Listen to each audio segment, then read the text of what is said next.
É um privilégio. Quero agradecer em primeiro lugar a Deus e ao pastor Welson, né?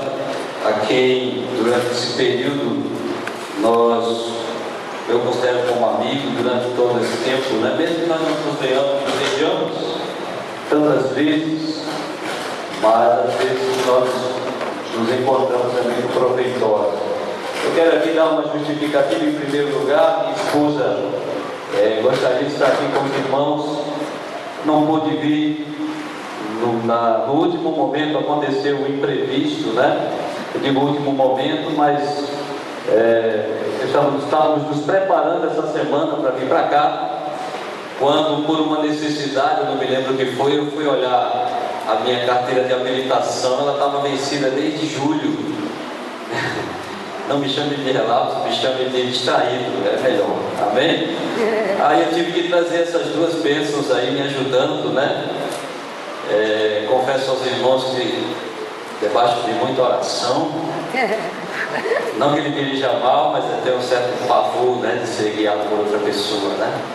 Mas eu louvo a Deus de estar aqui, estou muito feliz. Trago a salvação da igreja de Água Fria, os cumprimentos do ministério, a belíssima igreja de Paulo Afonso. Que Deus abençoe os irmãos, a família, que Deus abençoe a cada um dos irmãos em Cristo Jesus. Amém? Amém. Abra sua Bíblia, meu irmão, no texto da pregação, no texto da festividade, perdão, no Evangelho de Mateus, capítulo 16, a partir do verso 13. Deixe sua Bíblia aberta aí. Quero prometer uma coisa aos irmãos, eu não vou me alongar muito, mas também pretendo compartilhar com os irmãos aquilo que Deus semeou no meu coração, amém? Então peço a sua paciência, peço aí que você segure firme junto comigo, que o horário que o pastor Welson me deu, eu vou cumpri-lo à risca. Diga amém? Amém. Ele disse que eu podia até meia-noite. Então eu vou cumprir a risca. Não se preocupe, não vou fazer isso, tá bom? O texto já foi lido e, irmãos, é um texto muito rico.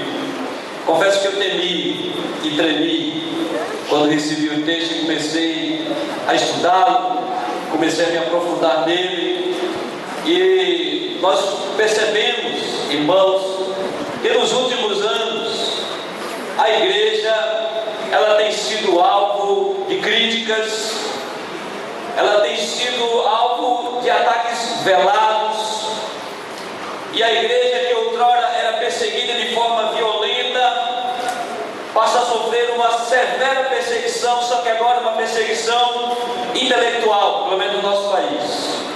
Nós passamos a ser acuados, nós passamos a ser caluniados, a igreja começou a ser alvo de críticas, a grande mídia explora ao máximo essa situação, e até pouco tempo atrás, eu não me lembro, estava uma revista de grande circulação, falando de uma nova modalidade de igreja, a igreja emergente, a igreja que não precisa congregar, a igreja que não precisa de templo.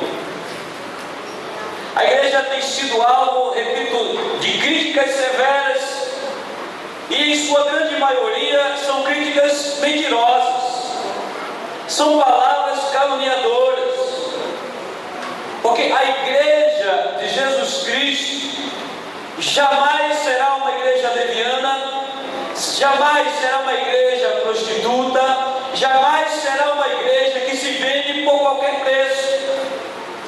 A igreja de Jesus, como já foi citado pelo pastor Welson aqui, muito bem citado, a igreja de Jesus ela não leva uma placa denominacional. A igreja de Jesus tem os seus eleitos espalhados pelos quatro cantos do mundo, também dentro das mais variadas igrejas.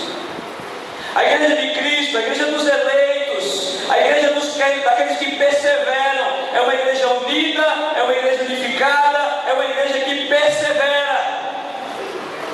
E é uma igreja que não é influenciada pelo que o mundo faz ou pelos ardis de Satanás através do mundo.